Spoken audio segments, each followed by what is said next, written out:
Loud.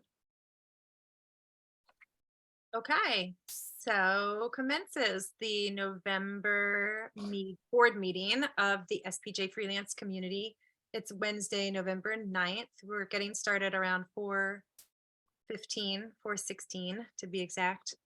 And Solomon will be joining us. Ginny, are you able to, I should have asked this before we started, but Ginny, are you able to take notes for the minutes for this meeting? Yes, I am.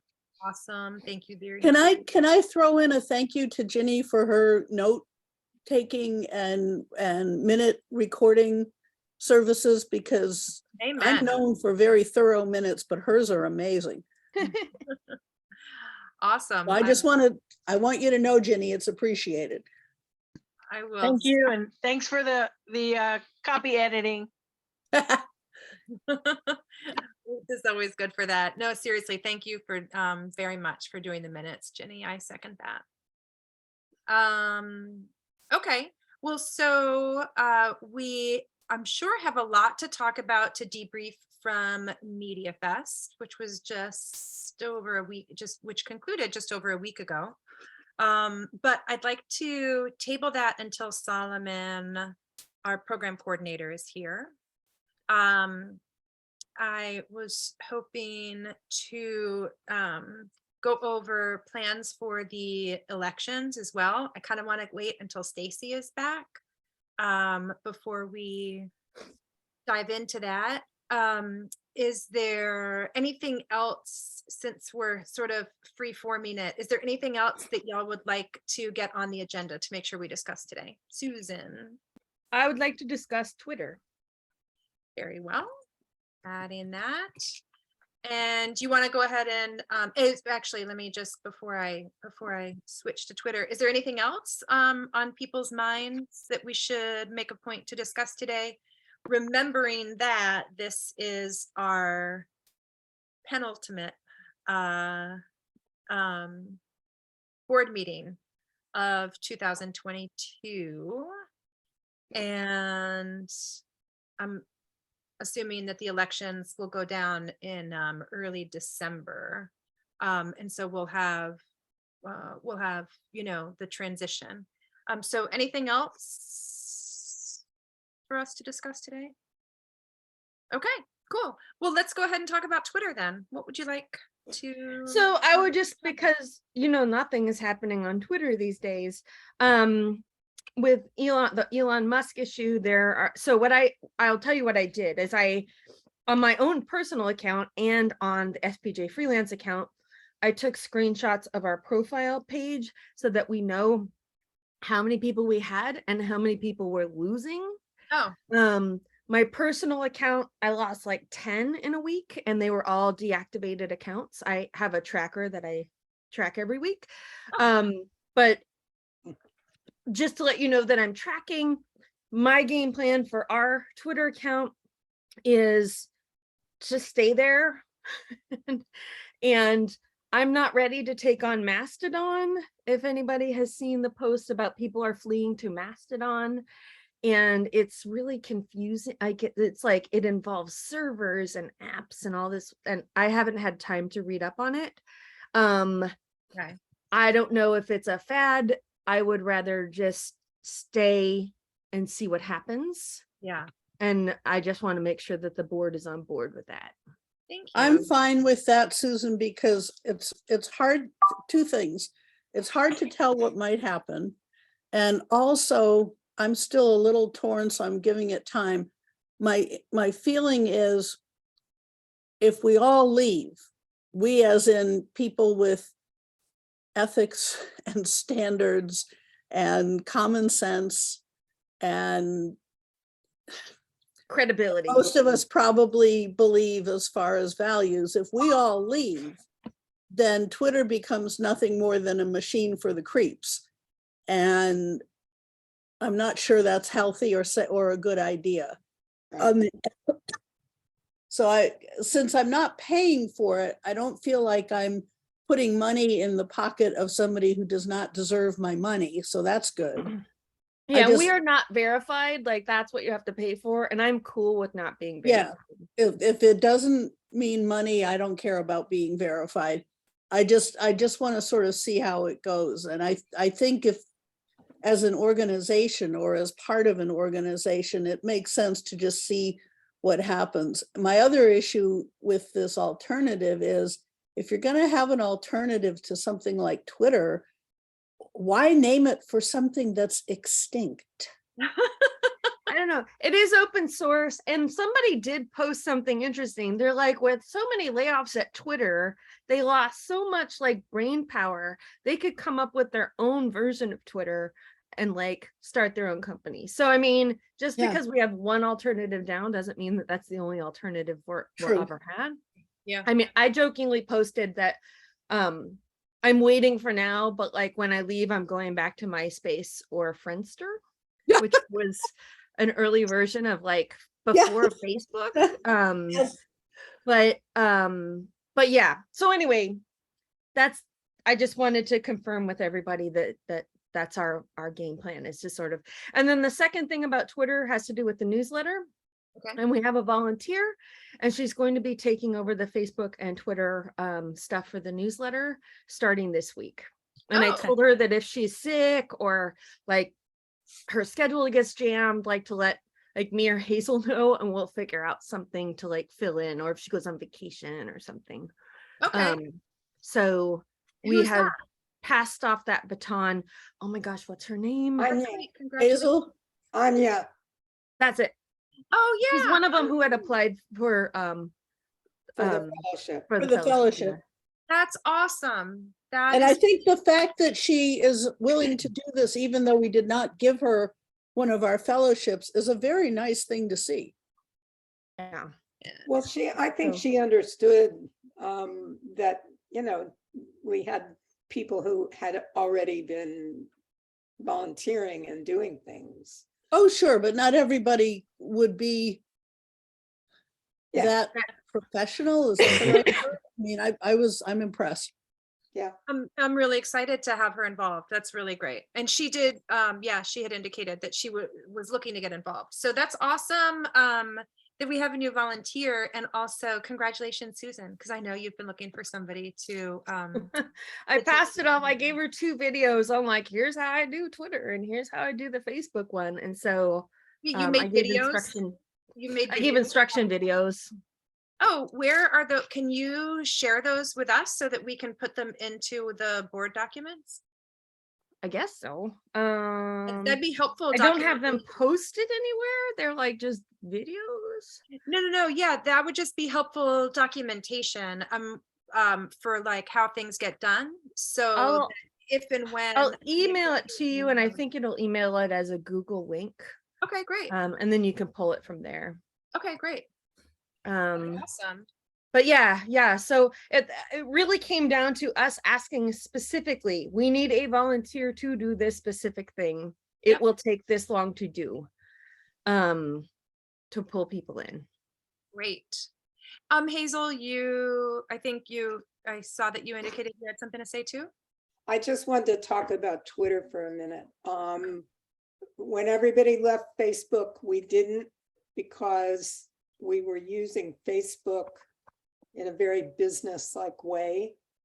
And we do the same with Twitter. And so maybe people will stick around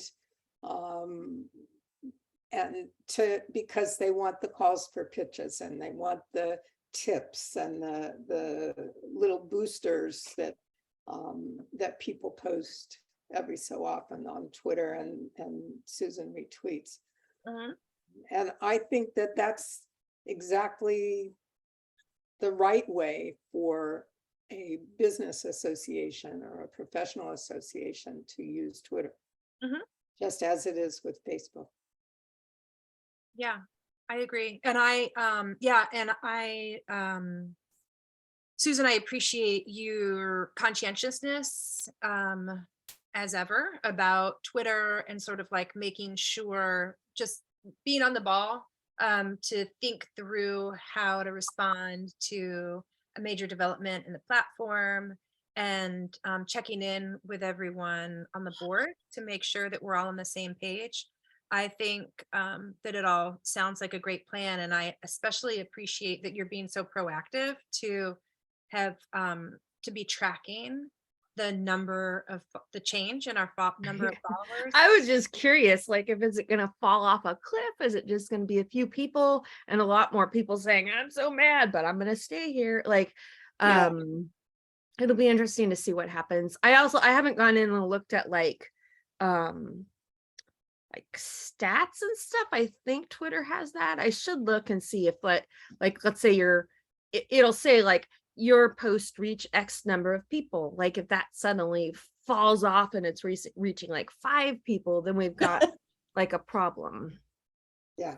Yeah, But yeah, that's a Facebook good has point. the same problem. We, a lot of groups and like pages are having issues with the algorithms changed and people aren't seeing their stuff anymore. And I noticed that on some of our posts will reach like 200 people. And then you'll have a post that it's reached like 30 people. And there's really no rhyme or reason as to why. Okay. But there's nothing we could do about that. It is what it is. Right. Agreed. Okay, cool. And yeah, I don't know anything about Twitter analytics. I did not too long ago go into Facebook analytics, which is not something that I normally do. But there's like that listserv, the SPJ gaggle listserv. And someone in that group was just trying to keep the tone and content of the conversation of the list on the listserv, trying to keep it positive and productive, and asked people to sort of share some accomplishments or recent activities. So I did go into Facebook metrics for my informal report there, and I can't remember the details, but I remember it looked good. Okay, great. And let's see, maybe we can move on to talk about elections. And this will involve calendars. But Stacy disappeared. She's Stacy there. is back in the room. I Oh, think. she's got a kid. Yeah, Okay. yeah. I think she's mothering. Okay. So I'd love to go ahead and just make a plan for the elections. Let's see. I think that the system that was set up last year, I'm open to feedback if y'all have any memories of it being, room for improvement.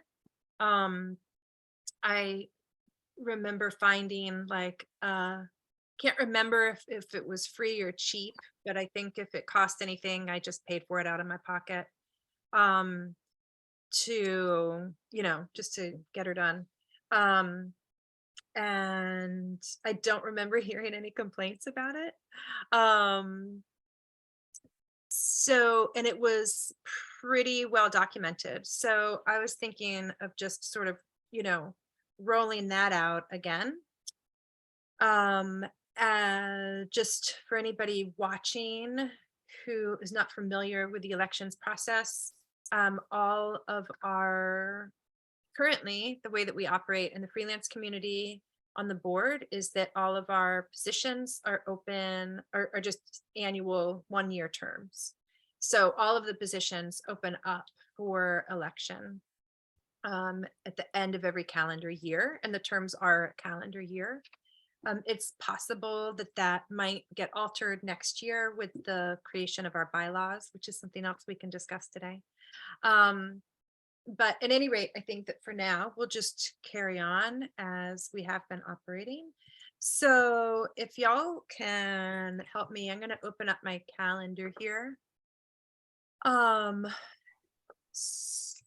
want to make sure that we allow plenty of time to promote the elections, but also not get too far into December and like the hecticness of the winter holidays.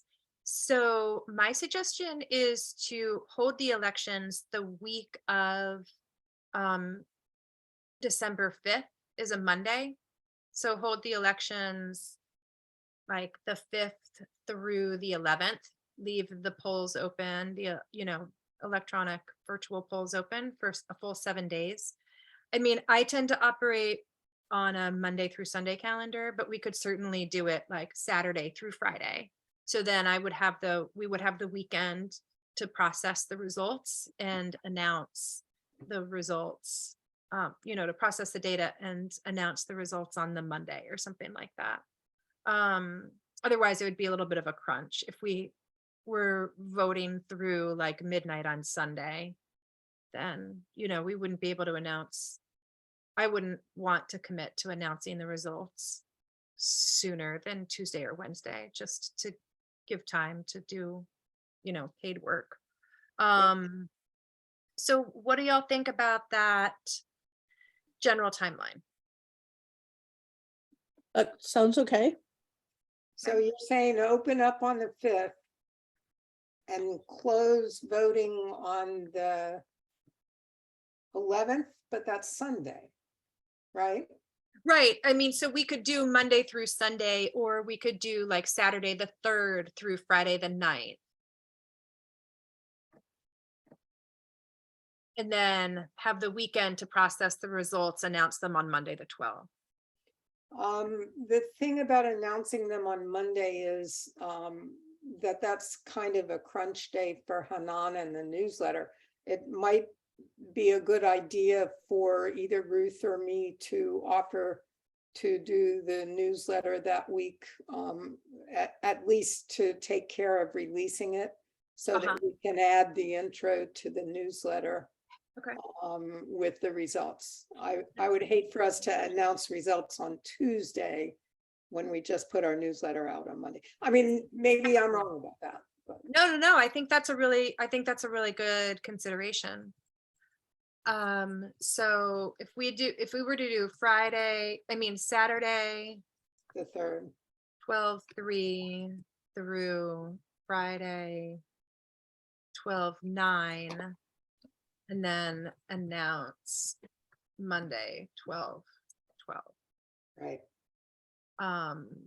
And okay, so could help with newsletter that week. Okay. I like that idea. Now, the other thing to just keep in mind is that our board meeting is tentatively scheduled for, let's see. Oh, no, I guess that works out well, right? Because second Wednesday is December 14th. Right. So that seems like that works out well, timing wise, right? Yeah. Getting dark so early. Stacy, I just came What back. am I missing here? Stacy, I just came back to the Zoom meeting, so I don't know. Sorry, I don't can't know. hear you. Can't hear me? Can other people hear me? Hillary, I can hear are you you. on mute? I can hear you. I can hear you. I can't hear you. Well, we can hear her. Ruth, So what did you say, Hillary? hear me? Can you hear everyone else? Oh, Ruth can't hear anybody. Okay. So maybe log out and come back in. Ruth, let us know. She can't hear me, so I'm talking to her, and that doesn't make any sense. Let us know if we can help. Otherwise, I'm going to keep. Can Ruth not hear everybody or just Hillary? She can't hear Oh, anybody. sorry, I got it. Somehow my computer sound turned itself off. Okay, good. I'm glad you're back. Sorry. So, Stacy, I was looking at my computer and not at the Zoom screen, so I don't know how much of that you heard. But for the okay, so for the elections, we were just going over the proposed schedule for the elections, and we're looking at Saturday at voting Saturday, December 3rd through Friday, December 9th. Okay. A full 7 days, Mhm. a week of voting. And then that leaves us the weekend to process the results and prepare the announcement that would go out on Monday. Okay. And since the newsletter is released on Monday, but that's also crunch time for Hanan, we will figure out like how to work with her so that she doesn't have to, just to help alleviate the crunch for her. So somebody else would be able to maybe go in, add the results about the election results and, hit send. And it seems like that schedule works well with our board meeting schedule, because if we stick to the second Wednesday of the month, that would be Wednesday, the 14th. So just 2 days after the results are announced. Which seems fairer than having a board meeting in the middle of voting. Agreed. Yeah. Agreed. Yeah. But also you don't want to be doing something like elections any later than that because. No. Yeah. No, totally Um, not. Yeah. Just curious if people here would tell us whether they're going to run again. What I'm sorry, going to, to be on the board next year. With I'm up for it. What if we all said no? Let's do it. No. Let's see what Hazel's reaction. I wish we had planned this before. We could have just told Hazel that we're all leaving. See I'm what too she- busy That's so washing mean. my hair. I already told you guys, I'm done this year. Anyway, I'll be around. yes, I will tell you that Hazel has put me up for election. She's telling everybody. She told everybody at the conference that she's going to run for the chair this year. So I'm happy to. I thought you had already said that you wanted. I did, I know, but I said that I would. Making Yeah, it official. right. That's I mean, awesome. it's the natural next step, right, for the vice chair, I guess. It's also a, Plus, I have a direct line to Hillary. I'll be like, Hillary, how do I do this? How do I do that? well, it's Gotta be tech. also essentially a leadership, a national leadership post. I Mhm. think communities are national and Yeah, and I would like to, when I went to that leadership academy this past, it's a good year for all this to happen, especially with my involvement in the delegate task force. But when I went to the leadership academy, I wanted to get more involved, and that could have been keeping this position, but also getting involved at the national level on a committee or something. But now I'll stick with just the freelance community, I think, at least for the foreseeable future. Rather than adding something else to it, because I like where we are right now, freelance community wise. Awesome. Ginny's still in, so this is good. good. Oh yeah, Jenny just messaged. Excellent. Susan, So you're how- in. Yeah, I'm in. Okay. And Ruth, How you're many in. open I'm in. positions are we going to have? I mean, I know they're technically all open, but like how many like vacancies are we going to have? I guess that's 3. Did she just say 5? What'd you say, Hazel? just 3. Oh, I just said Oh, okay. I'm gone. So yeah, Hazel and I are both planning to retire from the board. Okay. And if everybody else stays on, then that's 5 people staying on, which leaves 3 open positions. Well, gotta I mean, recruit. somebody could unseat one of the 5 who are going to stay Oh, on. totally. And I always, I mean, I always try to encourage people to consider running for any position, even if there's already somebody running for that position. Well, I have a question about this. Since we Hi, somehow. Solomon, welcome. Sorry, Hazel, to interrupt. Hi, Solomon. Welcome, we're talking about election. Since Still. essentially lost our bylaws, however that happened. We don't really have a leadership structure set on paper or in stone or anything. Wait, what do you mean we lost the bylaws? The old bylaws, the ones that were approved by the board when the community was formed.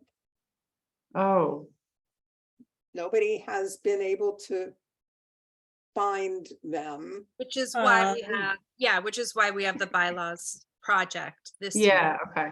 Right. But you know, it kind of, Oh, I think I thought that you meant what you've been working on, you lost. You mean the original ones? I got it. I mean, Okay. the original ones. But it just kind of opens the floor to saying, should we change the structure? You know, I think we do need somebody to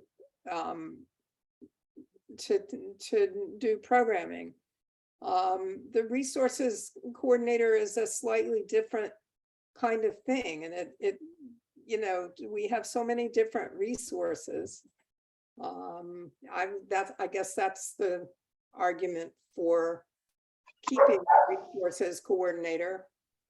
I don't know where I'm going with this. I did not think about it ahead of time. I'd rather, I mean, my preference would be to just stick to our current structure for now, rather than like change the structure on the fly in advance of the bylaws being deliberatively developed and any changes to the structure being contemplated in the course of that.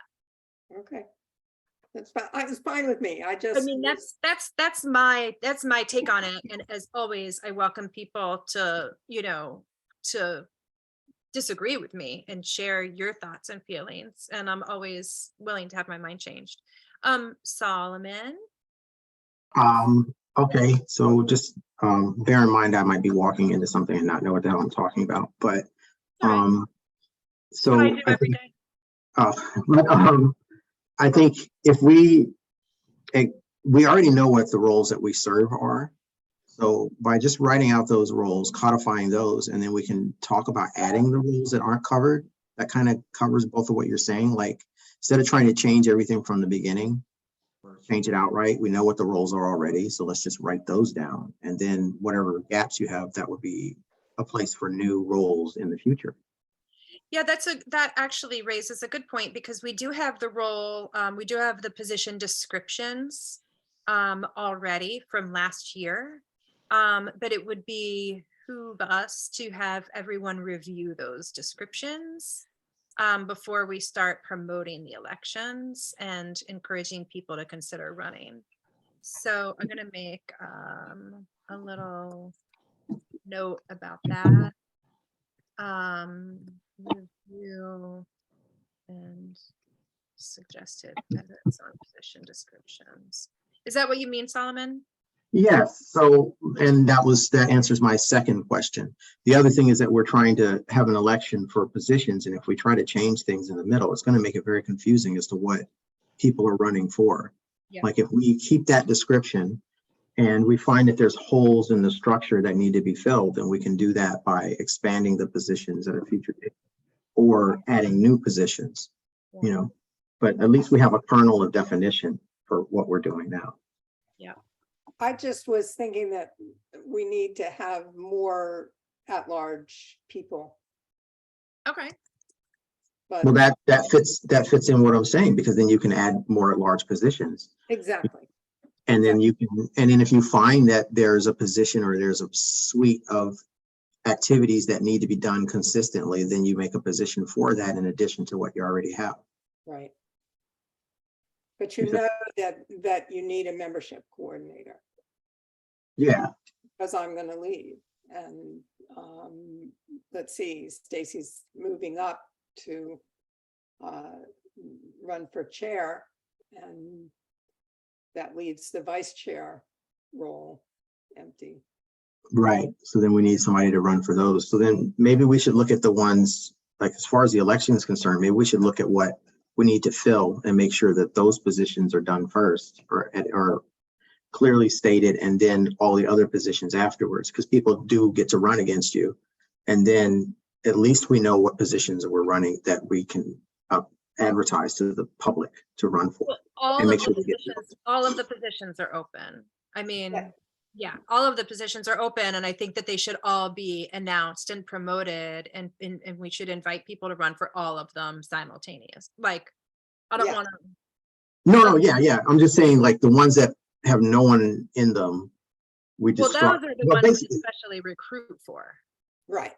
okay, Yeah, okay. and what we've done, well, what was done, God, I think it was like when Anna was in charge, is like if two people were running and one person for one position and one person had been on the board for a while, then that person was approached and said like, hey, we have this other one that nobody's running for. Would you be willing to do that instead, so that we weren't losing man and woman power? People power.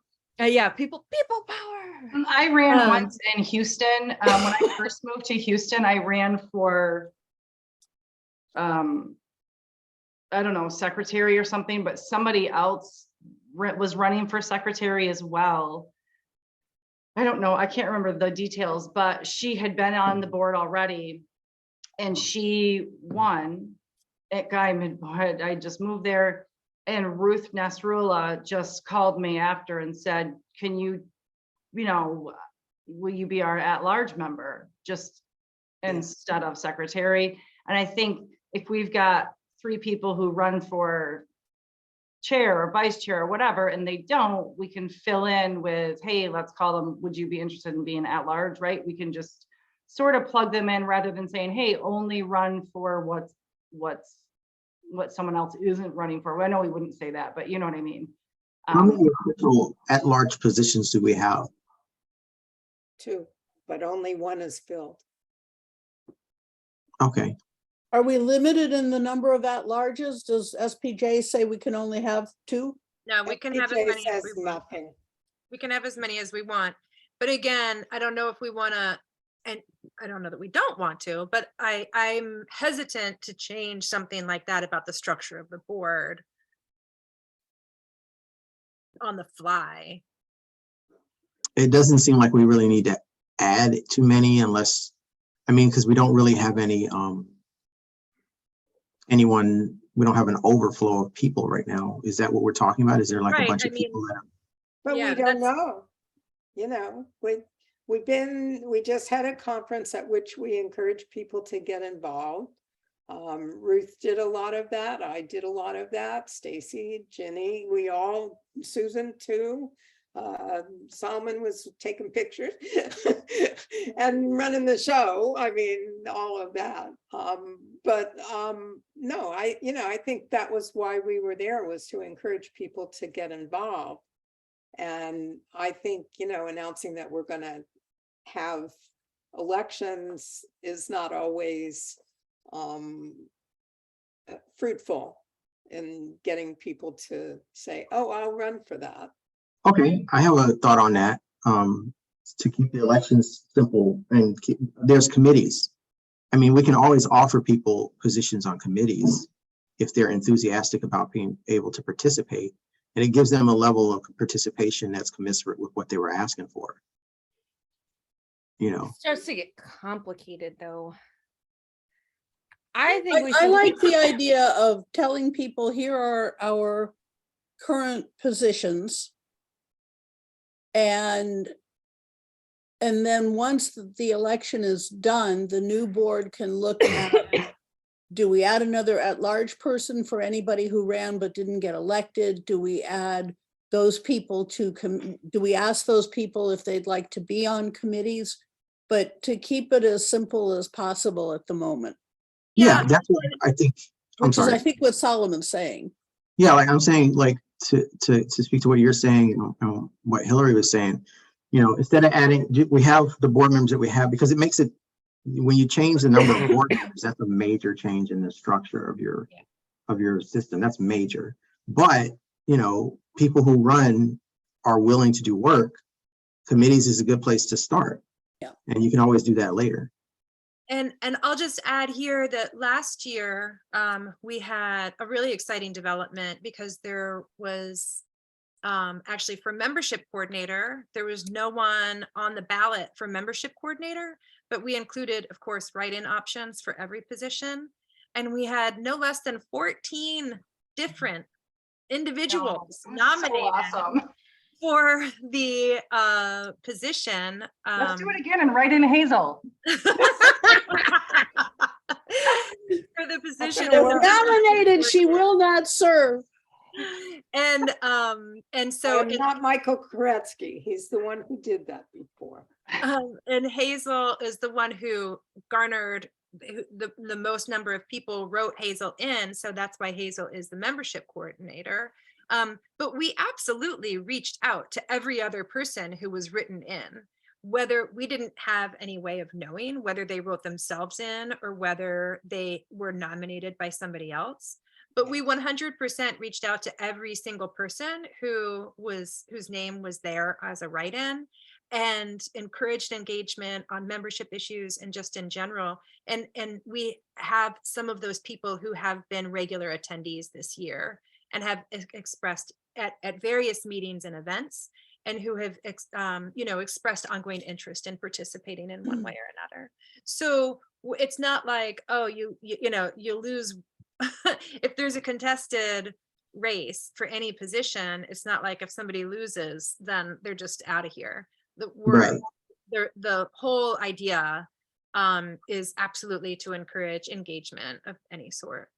I So then- think the key point is, and this, my hesitation to being on the board was like, oh no, it's going to take so much time, and I don't know how much time it's going to take.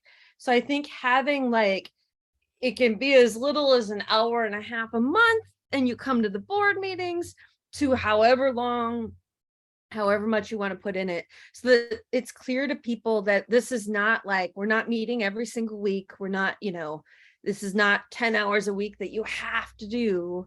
It's whatever you make of it. And I think that that's really important to include in trying to get people to take part.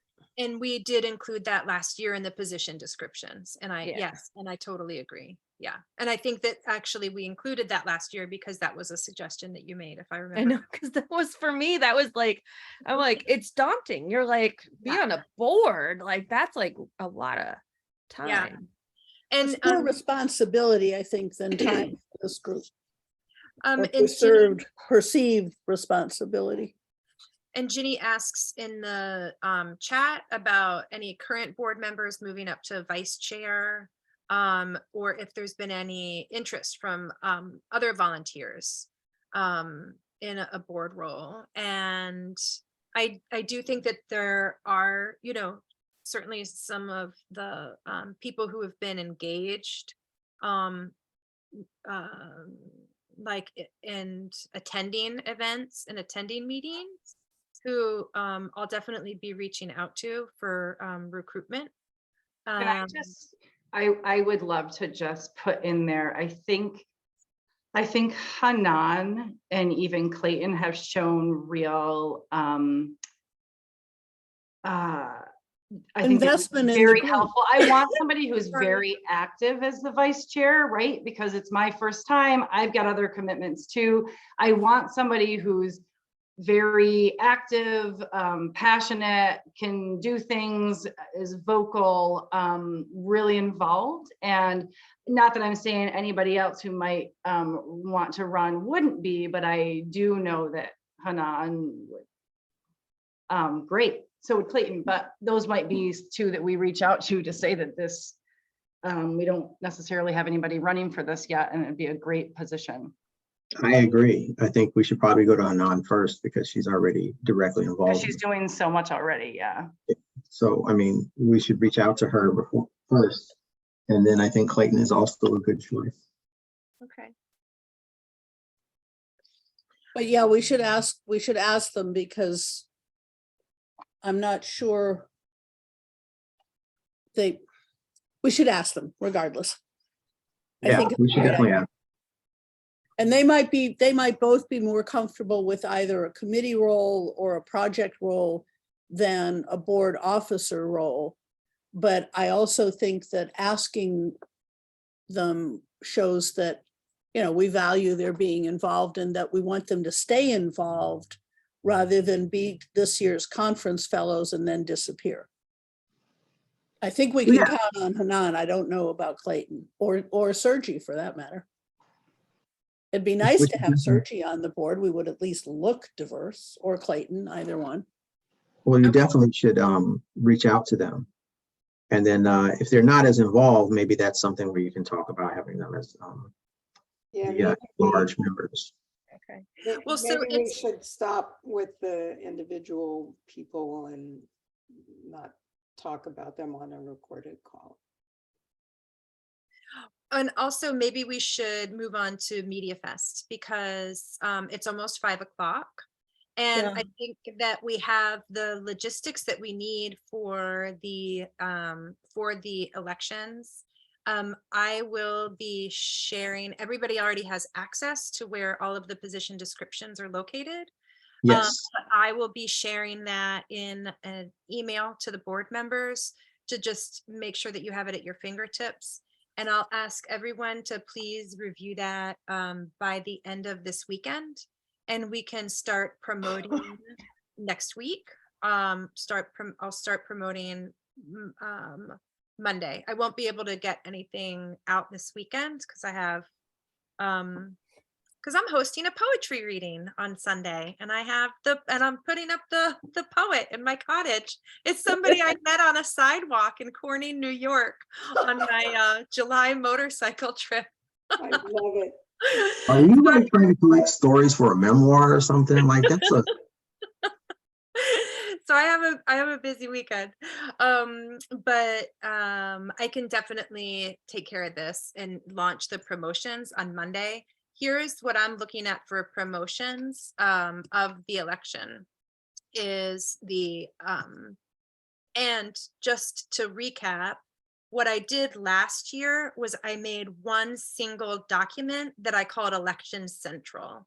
And that document, I believe I made like a customized bit.ly link to it. So it was easy to remember and like share just that one simple short link that was branded. And that's just Election Central, and any link to any other document is contained in that Election Central document. And I think that that worked pretty well just as far as efficiently promoting things. So I will make a Facebook event for it. Make sure that it gets into leads and is repeated every week. Make sure that it gets into the newsletter blurb and that that's repeated every week. Also, should we be promoting it on Twitter as well, I'm assuming? And Facebook, I mean, What's yeah. that? And Facebook too. I mean, a lot of Oh, our, yeah, lot that of was the- members are there. We have No, to. that was the first one I said, is that I'll actually make a Facebook event for it and promote. Yeah. Sorry. I like making Facebook events. I feel like they're just easy to promote and they get people's attention, and also Facebook reminds people about events Yeah. in a way that's different than the regular algorithm of just sharing posts with people. And then, yeah, I would just encourage all of us as individuals, same as I hope we've been doing throughout the year, but just in a even more concerted effort. If there's anyone who you think would be, who shows the interest and who brings energy and forward thinking and fresh perspectives to round out the profile, I would encourage all of us to be reaching out to anyone who you think would who you personally think would be a great addition to the board. And I don't think that we need to necessarily like overly coordinate that, because I feel like that's just creates a logjam and a barrier to just people having conversations. So if if you need like help contacting somebody, then reach out to me or Hazel. And we can do whatever, we can help through the contacts that we have in the membership roster. Okay. Yeah, and I think that'd be great. So are we all in agreement that we're just going to keep the same board structure? We're not going to add any, we're not going to try to add any. We'll update the position descriptions, but we're not going to add any new Yeah. positions Right. this go round. Okay, cool. Yes. All right, great. Let's do that. I'm excited about the way the timing is working out. And now let's talk about Media Fest. We've got 29 minutes. So let's see. Solomon, do you wanna start and lead off with a debrief? I'm totally, Okay. I totally did not prep you for this. So if the answer is no, then that's all right. I don't know what I would do. An after action review, I guess. So that was my first in-person Media Fest. So my perspective is a little different, but I did try to get feedback. And I'll just say that perspective as a first time attendee. Yeah, is what did you super think? valuable.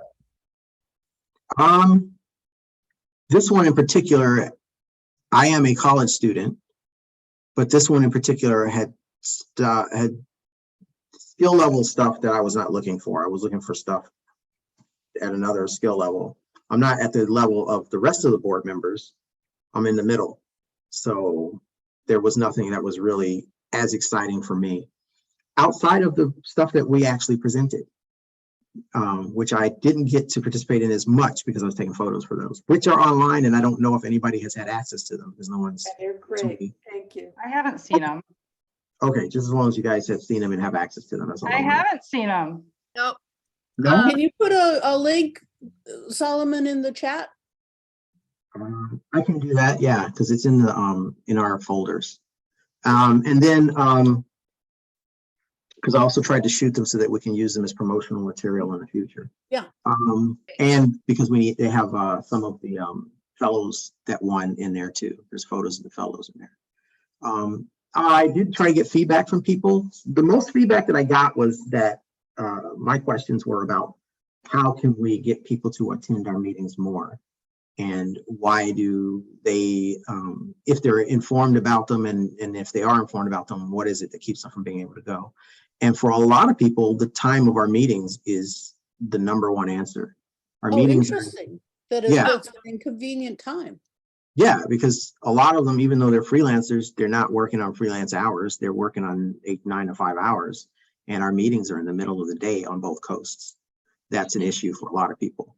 Okay. People that I were talking to that, do freelance on the side, they have full-time jobs. They don't mind coming and doing stuff after work, but they're working when we're having a meeting because it's 1 over here and 4 on the East Coast. So both times it's not a time that's good for them. Definitely an issue. And I think that we probably decided on the 4 o'clock time because of our board is made up of people who can meet at 1 o'clock on the West Coast and 4 o'clock on the East Coast.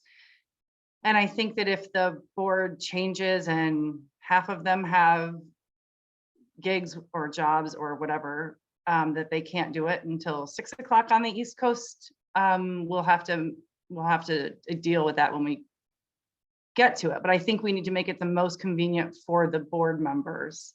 Yeah, And that's the whoever board. can come. And I think we won't know until we have that election. But I don't think we necessarily need to stick to the 4 o'clock time.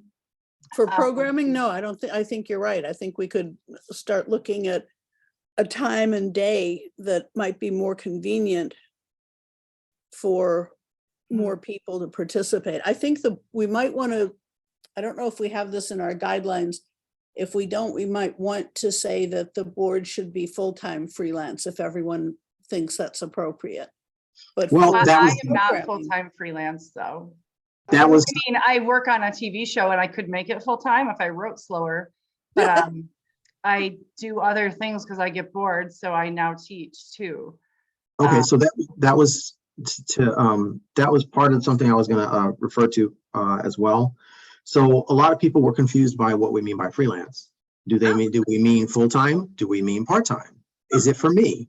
I'm trying to get into freelance. I'm working at it. I have a full schedule that I set out for freelance, but I'm not really working as a freelance. Can I still join? Is this something that I should come to? Do you have things for me? So I asked Those a are lot all of good people. questions. Yeah. And so, like, I think if we made it where it was full-time, you would lose a lot of people because people have Well, to. no, I'm just talking about the board, Okay, well, I don't. or at least I actively think freelance. having a variety of types of freelancers on a board is actually better than having all full-time freelancers, agree. because you're And you would dealing lose with me and different Solomon issues. too, if we had that rule. Yeah, I Okay, wouldn't. well, that's why I'm Technically, asking. I'm not, I'm- Technically, as an adjunct, I mean, I am, 1/3 to 1/2 of my pay comes from a non-freelance gig. So I'm not I a mean, full-time I'm the same as you, freelancer either. Susan, right? I'm just teaching high school kids, not college, right? And I'm, I don't have my own class, but So, it's the same yeah. kind of thing. okay, Yeah. so never mind. I'm. Ruth! I I think withdraw the variety suggestion. No, brings it's a lot of good. good. Thank you for bringing it up though, but yeah, I think, and So- those are hard questions that people have been asking Solomon too, that I don't know if we have, and there's people who want to freelance who just haven't done it yet. But they want to, and they're trying to break in, so we could help them, but can they join if they haven't started yet? It's a good question. Right. And so, I think that question is, I think obviously we should be making this for everyone that's interested in freelance. And I think that's as far as we should go. What people do and how they choose to engage in freelancing Right. is up to them. And it's not for us to limit. And there how are, I they don't choose know if to you do it. saw in the Hoova app, I asked people what their side gig was. And a lot of freelancers have side gigs. Some require more hours than others. But there's a lot of freelancers doing other stuff, some for insurance, health insurance, some for. Okay, so we're gonna run out of time here. So may I suggest that we consider doing something to define and clarify what the community is for, and at some point make a decision about board status as far as full-time versus part-time. Okay. I And don't then, think we need to decide that now. no, so before we get on a tangent, let me just finish with what I was. So I did try to question people about my main goal, because I'm the program coordinator, is to get people to go to the programs. That's my position. So that's what I was talking to in particular. So for me, it's mostly about what do we need to do to get people on the programs. One is a failure on my part because I need to start promoting earlier. That shockingly was not why people don't come. It was mainly the time. It's Yeah. that people Solomon, know about the events, and they know that when they are, because they hear about them from other people. It's a small community. They see them when they're on Twitter.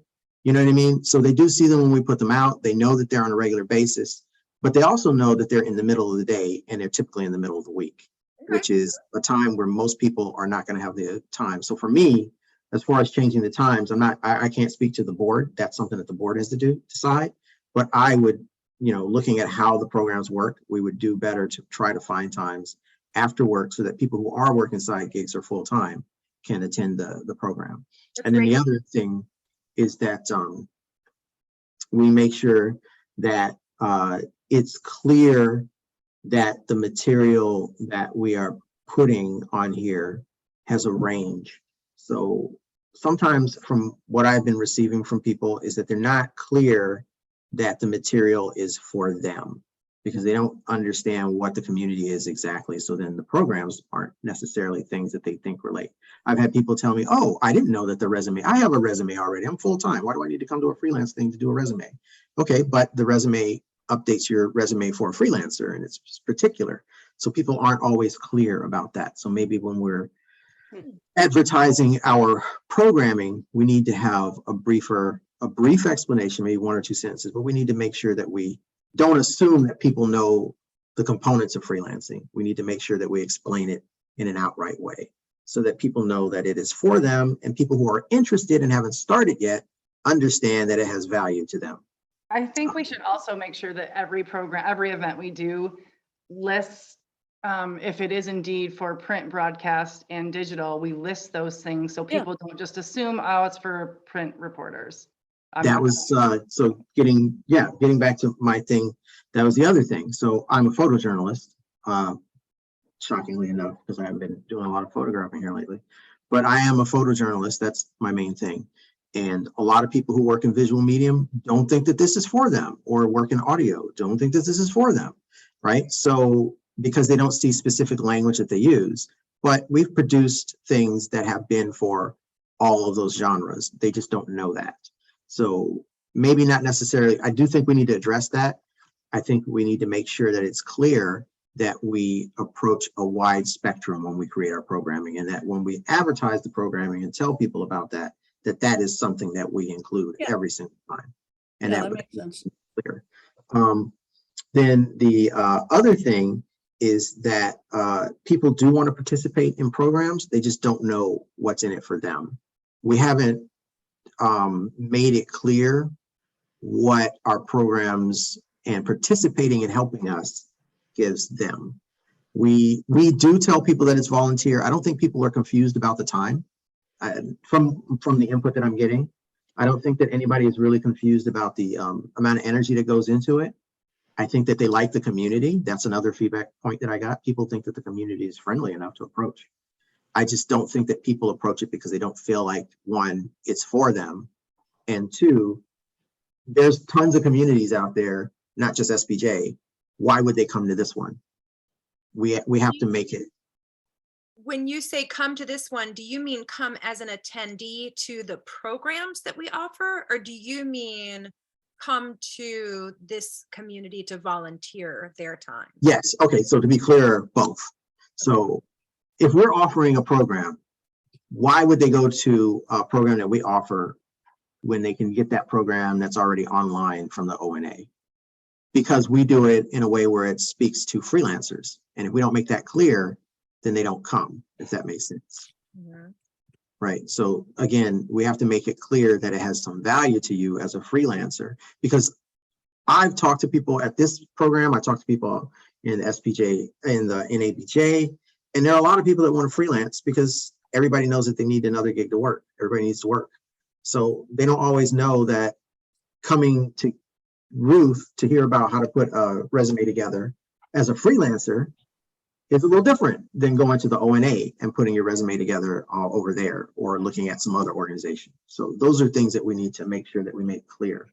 And then the other thing is that we need to have more open, I think that's just me, open and guided discussions so that people can answer their questions more freely. Like, it's nice to have programming that has a specific goal, but we need to have it so that people can come and ask questions and talk I about think- freelancing so that they Didn't know. we talk about, didn't we talk about alternating between kind of a free-for-all networking session 1 month and a defined program topic on the alternate months? I thought we did. Yes, we did.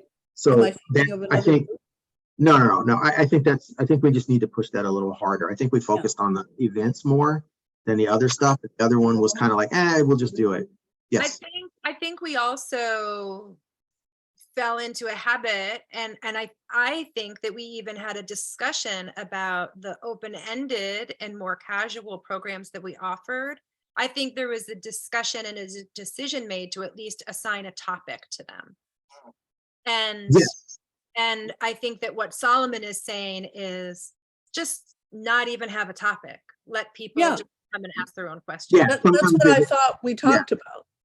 Well, we had discussed that we were going to try and control it because we didn't want, because at the time we didn't want people, bringing in all kinds of random things and derailing it. But we need to have a couple of spaces where people can do that. Because like I was saying, a lot of people don't understand there are people who want to do freelancing but never get started because they have a job and they're like, I don't know what this is. Why? I don't have time to worry about that. So they have questions. There's beginners, there's people that have been doing it for a while. So if we have something where people can just get in the groups and discuss it, at least every once in a while, not every time, then that's a place to be derailed. That's a place where they can ask those questions and address those things. And we can make it clear what the community has to offer in a space that is designed to speak to that. Okay. We need to move on, guys. I've only got, I think we only have another 20 minutes or so, and Okay. I can't stay indefinitely. Okay. Well, I would like to say though, before we move on, that Solomon, that was one hell of an after action report, totally spontaneously delivered and completely just, I think, demonstrates the value of having like diversity of experience with freelancing Oh, yeah. and in with journalism, because you just brought things to the table that at one point Hazel messaged me. She was like, "Are you okay? You look startled."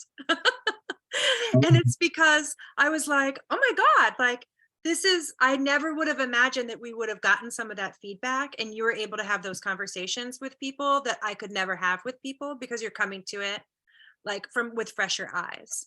I So love that yeah, I am saying, I was like, God, I was like, I didn't ask anybody any of those questions.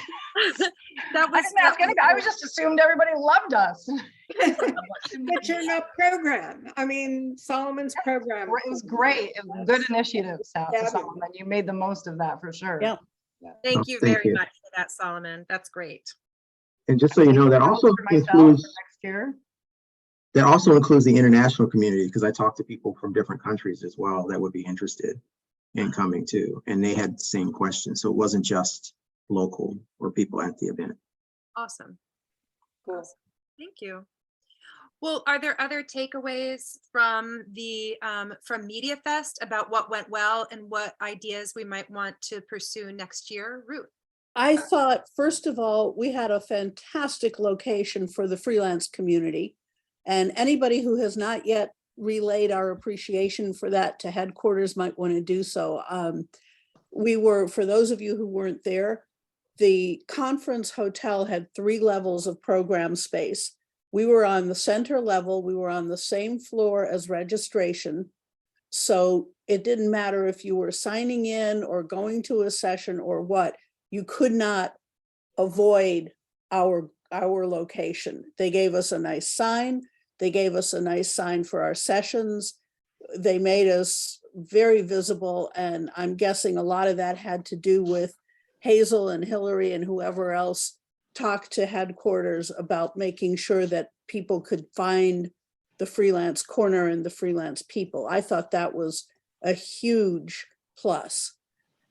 We also discovered that we can't assume anything about anything. We said we were going to do a brown bag lunch, and several people thought that meant we were going to give them a brown bag lunch. Apparently it didn't translate as bring your own lunch to the event. The happy hour was fantastic, even though the restaurant had to move us from one level down to another because there were so many people. So that was, I think all of the freelance offerings, both the formal sessions and the informal kind of social stuff, as far as I could tell, all of that worked really well. And I didn't go to very many of the actual sessions. I spent most of my time in the freelance corner. So somebody was there when people wanted to chit chat or ask questions. And I think having somebody in that space pretty much throughout the conference was a good move, because we did get people stopping to ask questions between sessions and even during some of the sessions. I also thought our actual sessions went really well.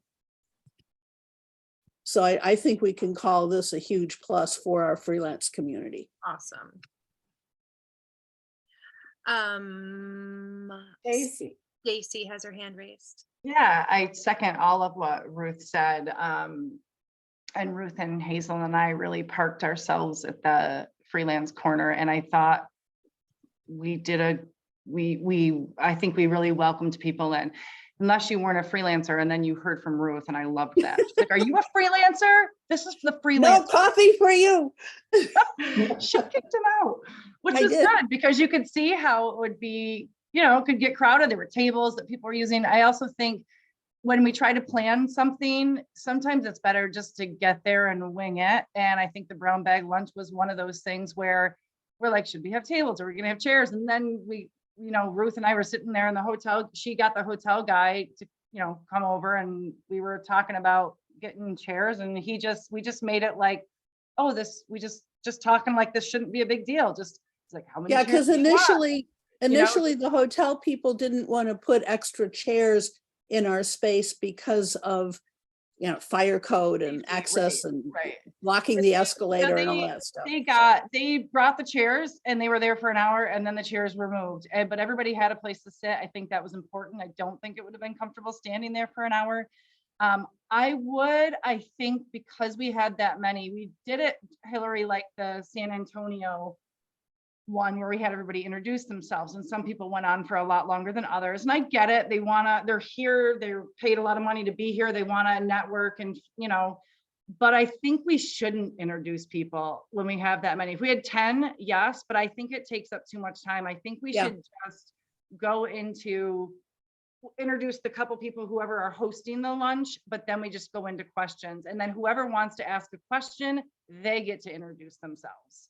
Yeah. And if you're not going to ask a question, you don't get to introduce yourself. So that's how we changed that, because I think it was 45 minutes or so of introductions. The other thing is, I'm assuming that Ginny's taken notes. I hope so. Because I would love to remember all of these next year.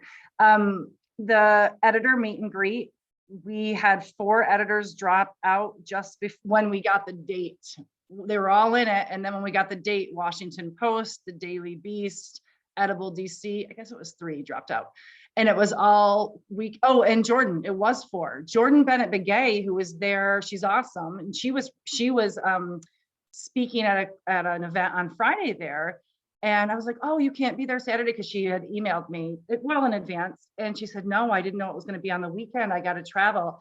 And I think that for editors, I think we need to plan that on the Friday. I guess it could be Thursday too. That's really the first day of session. So Thursday too, I always like Friday or Saturday, because really everyone's there by then, except for Susan. So I just think that we should not do that one on a Saturday. That's my, I think we should avoid that. We do get to say, hey, what days would you like this? They might put us on Saturday anyway, but I would say next year, we can only do this Thursday and Friday for the editor meet and greet. That's a really good point.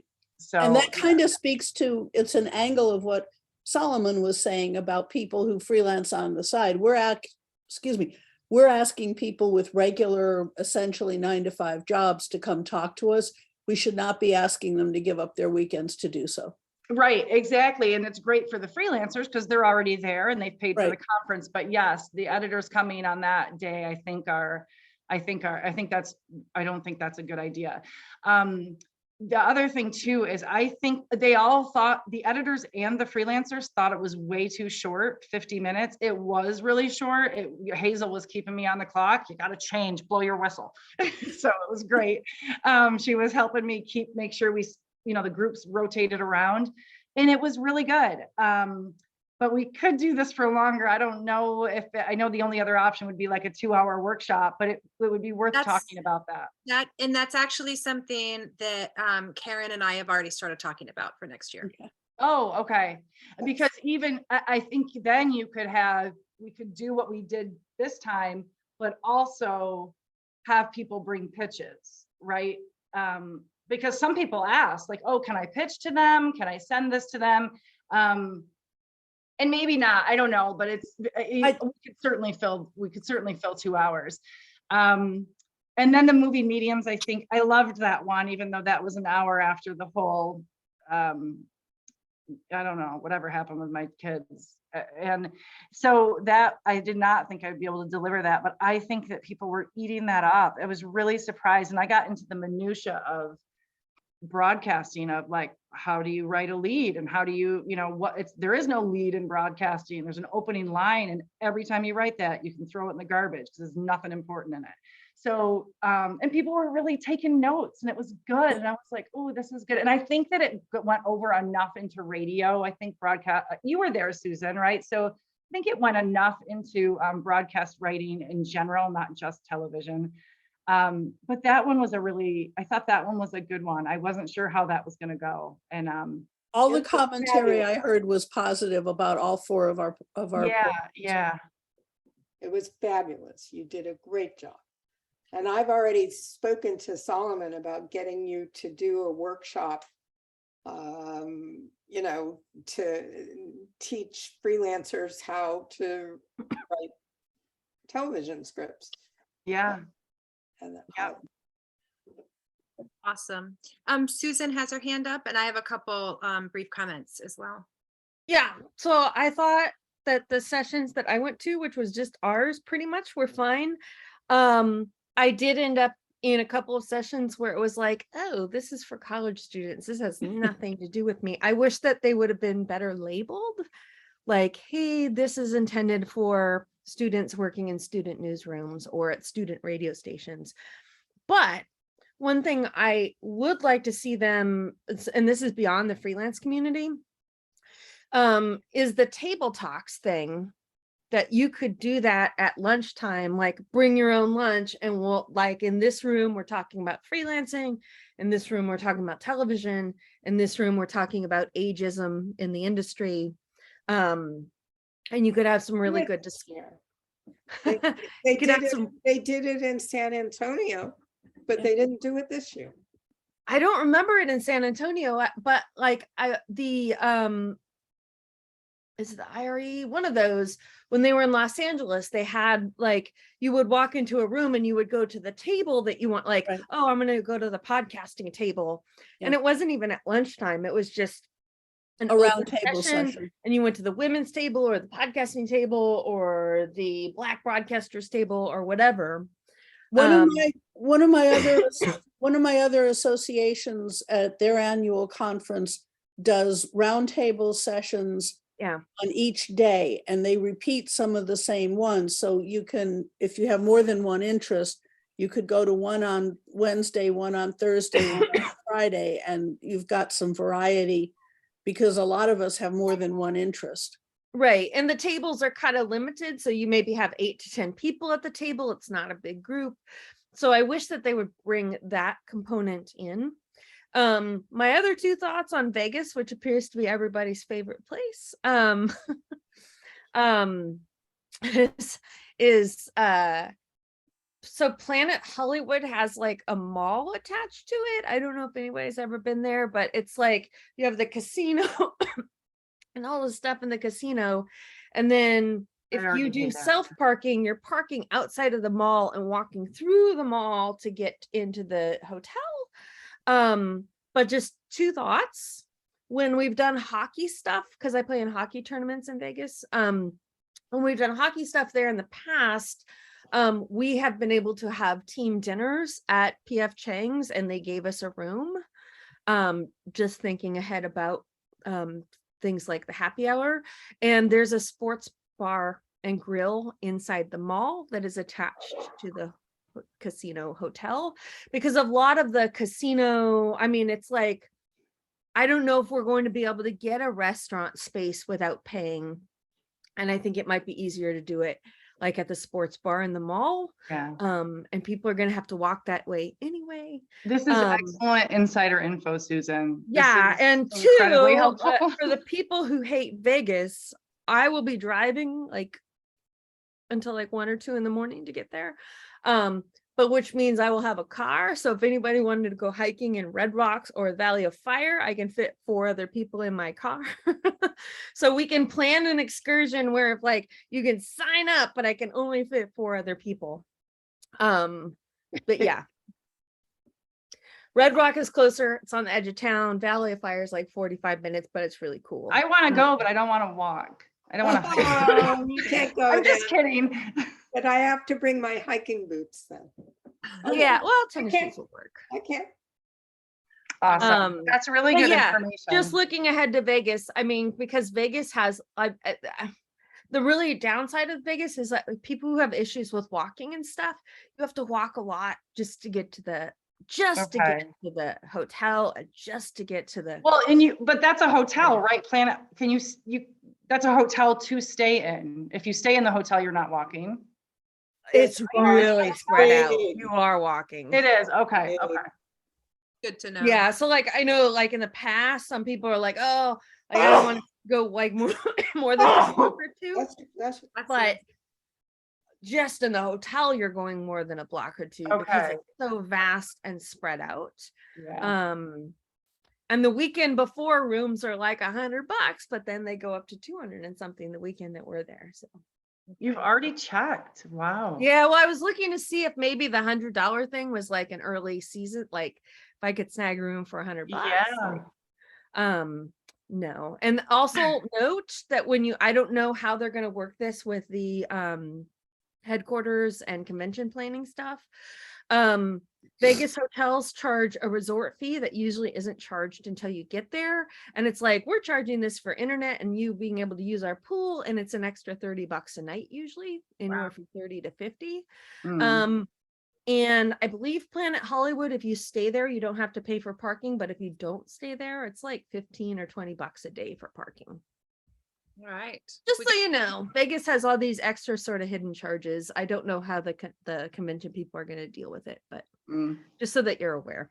But that was true in Anaheim too, Speaking of hidden charges, yeah, the hotel in DC had a $20 a night or $20 a day so-called destination fee, which I objected to, and I spoke to Karen and Linda about, and it got removed. And it didn't affect me because my hotel room was paid for through the Terry Harper scholarship, but it might have affected other people who were paying on their own. I never even looked at my bill. Yeah, if you got charged 20 bucks a day as a destination fee, contact the hotel and let them know that should be credited against your credit card, because Okay.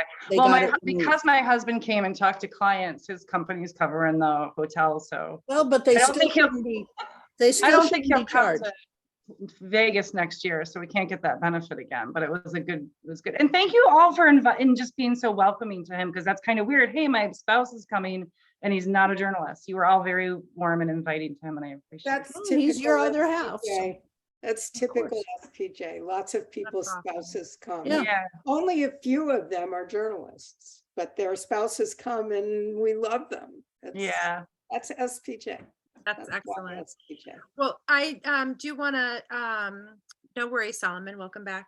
I do have a couple, a little minor debrief of my own from Media Fest, even though I wasn't there. And I want to lead by saying thank you so much to everyone for just picking up the ball and running with it when it turned out at the last minute that I wasn't going to be able to be there. And that was just an incredible relief to know that it was in such good hands. It was also an incredible relief to at least have the impression that you weren't totally pissed at me for for not being there, and especially for not being there at the last minute. So thank you very much for just dealing, and especially because I can't remember which of you I was texting with, but I was like, somebody was asking me questions about how to do something. And I was like, I don't know how to answer this. I always just show up and figure it out. Like, so when it came to my attention, just how much I tend to improvise at the conferences. And so especially having all of you just hit the ground running and figure it out when there wasn't really that much of a roadmap is just a huge kudos and appreciation to all of you. So thank you for that. Then I also want to share one piece of feedback that I got from someone who was there, and one thought that I have is the feedback is and sort of the idea. I heard from one attendee who was expecting there to be more targeted communication to freelance community members who were present at the conference. And so I think that we just really focused on like, I mean, for us, it was like, it still feels like a boon when we get our stuff, our extracurriculars and everything like included in the conference app. Like, and that went really seamlessly this year, thanks to headquarters, which is my other kudos and appreciation to headquarters for being so responsive and inclusive this year. So I think that we were focused on that. And there was, I thought it was a really, again, one of those things that like never occurred to me. But I thought, wow, that's a great idea to like cross-reference the registration list with the community membership roster and do some targeted communications and outreach to those folks, because it just goes one step further towards engagement. And I think that that goes a really long way of making people feel included and welcomed, especially if they're new to the freelance community or if they're new to going to conferences. But isn't that the purpose of the freelance corner? I mean, what else did they want us to do? Well, can I just jump in really quick? I just want Hillary to know that I did this. I don't know if anybody else knows I did this either. On the Whova app, which was the conference app, you when you register, you can put in your interest and what, like a freelancer, what you are. And when I invite, these were just a couple of the events that we had. This wasn't for everything we did. But for the happy hour and for the brown bag lunch and the, what was our other? Coffee and the coffee. I put it in the Whova app as an event. And so that, so that people could see it, the whole community could see it. But I also did specific invitations, personal invitations to all of the freelancers who were in the Whova app. So I had 57 or 58 people that I sent this message directly went to. And some of them responded, oh, thank you so much for the invite. I just can't make it to this one. So I know they were getting them, but also they thought they were very, like I was personally inviting them all, but it was a mass email to 57 or whatever it was.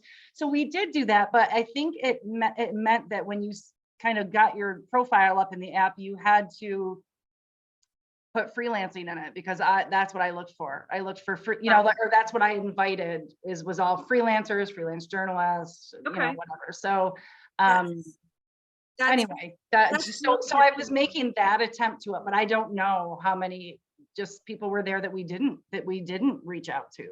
No, and that's on Twitter, I set everything up on TweetDeck, so that like 10 minutes before the session, it was like, this session is starting in 10 minutes, and it was the freelance sessions. And then I forget if I can't remember if I did it like the session is starting now, but I at least gave a 10-minute warning, like in this room at this time, we're having this session. Do you want to learn about blah, blah, blah? Yeah. The only thing I dropped the ball on is because we didn't have a location for the happy hour, I forgot. Well, on Twitter, and I updated that several times, and that kept bumping it to the top, and I think that's probably why we had so many people show up. Like, more than we expected. But I scheduled stuff before I even left, like a week before. I scheduled everything so that when I was there, did not have to worry about anything. I didn't tweet as much from sessions because I didn't go to them. I tweeted a little bit, but not as much as I usually do. I just didn't have time. And I think it's a good reminder that not everybody's using the app. Not everybody uses the app. So it's a good reminder for me, because I was updating everything we did only in the app and assuming that everybody was using it. But I talked to more than one person who was not using it. So I couldn't use it. It wouldn't work on my laptop. And I didn't try it on my phone because, as you all know, I hate texting on my phone. But I think we did a hellified job of notifying and making information available before and during. There's always going to be somebody who gripes about, I didn't get it, I didn't hear it, I don't know anything about it. But it is a good reminder that the more ways we inform people, the better. I think that's it. And I would just like to say, just an idea in terms of how to turn that feedback into like actionable improvements, because there's always room for improvement. Yeah, for sure.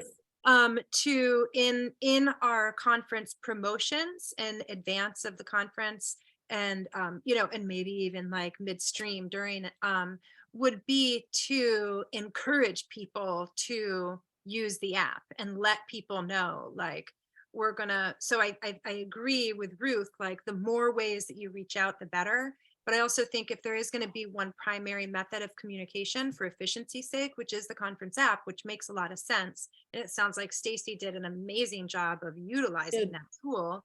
I think that it makes sense to give people a heads up and let people know, because again, some people are, this is going to be their first conference ever. And so, I think I would just like to say that encouraging people and directing them to the app and letting them know this is going to be our primary, source of communication.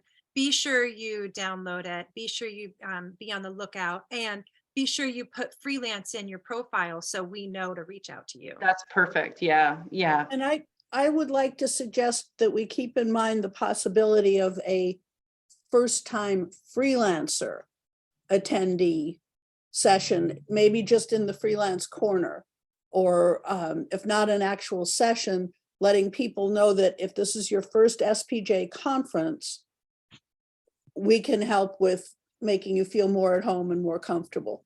As a freelancer. Great. Yeah. That's awesome. I Good. think another thing that we could do is print out a list of the freelance sessions and post it where it says freelance corner. So if people are walking by and they're like, oh, what is this? Oh, this is all the freelance sessions. Well, They can we take a did photo of it that or with a whatever. QR code. I had a QR code. We But had not QR everybody's using QR codes. Right, but and I didn't found that that- out. I found that out when people were asking me how to do it. I was like, ooh, okay, we should have printed this out. But I helped several people do it, and I acted as if I knew. I don't know. I like. Well, I just learned it a told week people to before. I check was the, This is what you do. I didn't know either, but I figured it out just before. But I realized that some people didn't really they're not there yet. They're not scanning QR codes and true, looking stuff up. but our poster where you stuck up the QR code, the Mhm. poster listed our sessions. So I just told people, here's what we're doing. Take a look at the program, because those are all listed in your program. I Right. think it listed our events. I think it listed happy hour, coffee clutch, brown bag lunch. It did not list our sessions. Right. Okay, well, maybe I'm remembering it Yeah, wrong. but I think that would be a good thing to talk to headquarters about if they're going to do that sign or even just one sign. I would rather have the sessions listed than the brown bag lunch and that stuff. I think it'd be great to have both. Yeah, have it all listed. Uh, Um, I'm gonna have to go, folks, but okay. in a nutshell, I thought it was great. I thought all of you did a fantastic job of contributing to our success. And You I know too. Hillary was there in spirit, and we did a hellified job. Awesome. And Way on to that go. note, I've got to go get ready for my condo board meeting. All right. Thank you, Good night, Ruth. all. Have a good night. Bye. And Solomon, you have your hand up. Oh my God, I have my hand up so long, I almost forgot what I was gonna say. Oh, come on. It wasn't that long. No, Okay, drama boy. So, it's gonna seem kind of dumb, but No. I think it's kind of important. The freelance community is like the largest community inside of SPJ. Mhm. And we need to be recognized by the organization. The organization did a lot to help us this time, but there needs to be some recognition so that people know who we are. So there's like these ribbon systems. And I think we need to try and push to get some kind of identification when we're there, so that people can see who we are, so that they can know who to ask. Because a lot of times when we're sitting at the table, we're sitting in a way where we're talking to people and they have no idea who we are. That's kind of how the People- buttons came about, because ribbons were kind of pricey and buttons were cheaper. Yes, but the buttons Um, just identify us as freelancers. It doesn't identify us as members of the community to go talk Oh, to. That's a great point. So having a ribbon on your official name tag saying like you're a representative of the freelance community. Yeah, and I don't think that it's too ridiculous to push for headquarters to do that, considering Right. that we are the largest group inside of it. And we have done so much inside of the org itself, like we had sessions. So, That's a and great suggestion. it makes us more useful as far as being able to identify people and make sure they know who to ask. And another thing to tell headquarters, or not to tell, to ask headquarters is to have them put I don't know why they didn't, but this year we did not have freelance journalist. We just had our name on our badge and nothing else. I asked them to reprint mine so that it could say freelance journalist. They were happy to do it. They did it in 5 seconds and it was fine. But I noticed that Solomon wrote freelance journalist under his name. On my ribbon. Freelancer under your name. I meant to tell you, like, go get it reprinted. But we didn't really have a way to identify, like, because who knew what people could have thought we were from Project Veritas? You know what I mean? Like, people didn't know at all who we were. But So- I know the answer. They, Yeah. Impexium, the membership database. Well, I No. have are you sure that everybody that's else the had answer, it. or is that a I theory? was told that. I was told that, see, look, there were 800 people there. Okay, so they pushed a button and it spit out those cards. Okay.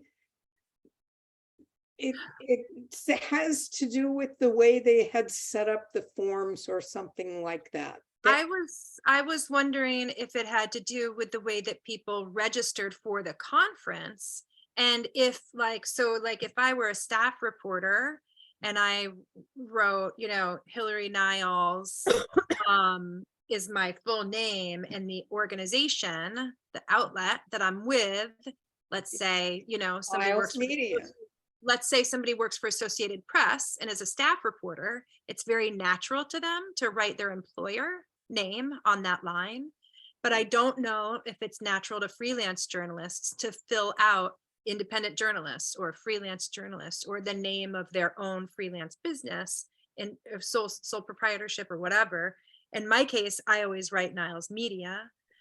But I was wondering if maybe that was just a function of the registration form itself. Well, it has to do with what the database offered them to, you know, because everybody had to be in the Impexium database You don't have to be. to pay money. Yes, end up in the database to Okay, pay money. okay. Well, that's speaking to having people be able to get something to identify them as a freelance journalist. But what I'm talking about is just smaller, just board members, so people know who, because Yeah, it's a I separate. think we issue, yeah. need to be something that we need to be identified that is, and the official recognition from the organization is always nice. So we need that because people don't know who to talk to. They haven't all been to our meetings and don't know who we are. And so a lot of people, were like, I wish I knew who to ask. Like I had sent someone to, I think, Susan, you talked to a young lady she was looking Sarah for, or something, yeah, she was looking, her and like 6 other people that I talked to were looking for members of the freelance community, the board, to talk to. And people look at your card on around your neck. And if there's nothing on there that tells people who you are, they have no idea to ask you questions. No, I think I think that's a great point, Solomon. And I just, made a note of it. And I'm sure that Ginny will too in the minutes. And I totally agree. And I think that would be very easy to. Yeah. And it would have made me look less like a weirdo just talking to random people about the freelance community. Totally. You know, if you're a board member, it makes sense that I'm talking to you about that as opposed to some Give random you a weirdo. little update on something like Sarah. I don't know if it's the same Sarah, but she was like trying to track me down and I was just so busy doing stuff. I didn't really get a time. So I reached out to her and said, I missed you.